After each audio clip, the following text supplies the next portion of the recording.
एक तरफ विपक्ष राज्यसभा का बॉयकॉट कर रहा है तो दूसरी ओर सरकार एक के बाद एक बिल पास करती जा रही है। अब इसी बीच खबर ये आई है कि मॉनसून सत्र समय से पहले खत्म हो जाएगा आज, और आज की कार्यवाही के बाद राज्यसभा अनिश्चित काल के लिए स्थगित हो जाएगी। बिल्कुल, और हम सीधा रुख करते हैं हमारे सहयोगी हिमांशु शेखर का। हिमांशु, काफी जो परिस्थितियां हैं वो बदली हुई नजर आ रही है, क्योंकि अब जो विपक्षी दलों की बैठक हुई है गुलाम नबी आज़ाद के नेतृत्व में, उन सब ने मार्च निकाला जिसकी तस्वीरें हमने देखी अभी कि तख्तियां हाथ में लिए हुए थे सभी सांसद, और अब वो राष्ट्रपति से मुलाकात करने जा रहे हैं, उनसे ये अपील करेंगे कि जो कृषि बिल है उसको पास ना किया जाए। तो किस तरह की आपको अभी स्थिति आगे ये बढ़ती हुई नजर आ रही है, क्योंकि जहां गतिरोध दिख रहा था वहां तो अब सरकार ने मॉनसून सत्र ही खत्म करने का फैसला ले लिया है, तो अब विपक्षी पार्टियों के पास और क्या विकल्प बचता है?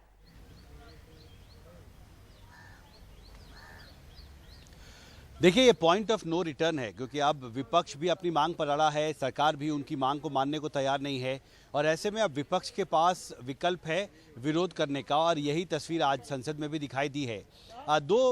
पहलू हैं जो अभी विवाद चल रहा है उसमें। एक तो विपक्षी दलों के जो बड़े नेता हैं, उन्होंने राज्यसभा के सभापति को एक चिट्ठी लिखी है और कहा है कि विपक्ष के बहिष्कार के बावजूद 3 अहम जो श्रम सुधार से जुड़े कानून हैं उन पर चर्चा हो रही है, और उनसे गुजारिश की है कि मौजूदा परिस्थिति में इसे पारित नहीं करना चाहिए, क्योंकि ये मामला सीधे तौर पर देश के करोड़ों मजदूरों के भविष्य को तय करेगा, और इसलिए जब विपक्ष मौजूद नहीं है सदन में, तो ऐसे में किसी भी तरह से बिल को पारित कराने की जो प्रक्रिया है वो आगे नहीं बढ़नी चाहिए। ये गुजारिश विपक्ष ने राज्यसभा के सभापति से की है। जो दूसरा मोर्चा विपक्ष ने खोला है वो कृषि सुधार से जुड़े बिलों को लेकर है, जिस पर 5 बजे राष्ट्रपति के साथ उनकी मुलाकात है, और इसमें विपक्ष के नेता राष्ट्रपति के सामने ये बात रखेंगे कि जिस परिस्थिति में अहम कृषि सुधार से जुड़े बिलों को पारित कराया गया और उनकी मांग थी कि इस पर डिवीजन कराया जाए, लेकिन राज्यसभा के उपसभापति इसके लिए तैयार नहीं हुए और इसलिए गलत तरीके से कानून को पारित किया गया है।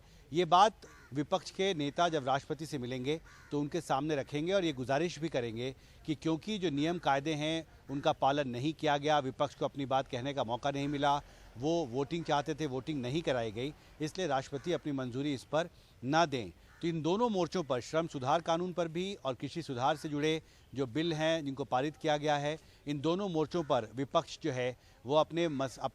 अपनी मांगों को लेकर उपराष्ट्रपति और राष्ट्रपति के सामने अपनी बात को रखने का फैसला उन्होंने किया है, और तैयारी अब कल से सड़क पर उतरने की है, क्योंकि संसद में जो गतिरोध है वो खत्म नहीं होने वाला। कार्रवाई आज खत्म हो रही है राज्यसभा की, और अब जो लड़ाई है, राजनीतिक लड़ाई, वो अब सड़कों पर आपको दिखाई देगी। उसकी एक तस्वीर पंजाब में पहले से दिखनी शुरू हो चुकी है। कल से कांग्रेस का प्रदर्शन शुरू हो रहा है देश के अलग अलग ज़िलों में। 28 तारीख को डीएमके ने तमिलनाडु में प्रदर्शन प्लान किया है। लेफ्ट फ्रंट पश्चिम बंगाल में किसानों के समर्थन में आंदोलन करने की तैयारी कर रहा है। तो एक बड़ी तस्वीर संसद में दिखाई दी है, जो एक आइडियोलॉजिकल डिवाइड है, जो एक राजनीतिक बहस जो खत्म नहीं हो सकी यहाँ पर। अब जो विरोध है विपक्ष का वो अब सड़कों पर अगले कुछ दिन दिखाई देने वाला है। अदिति।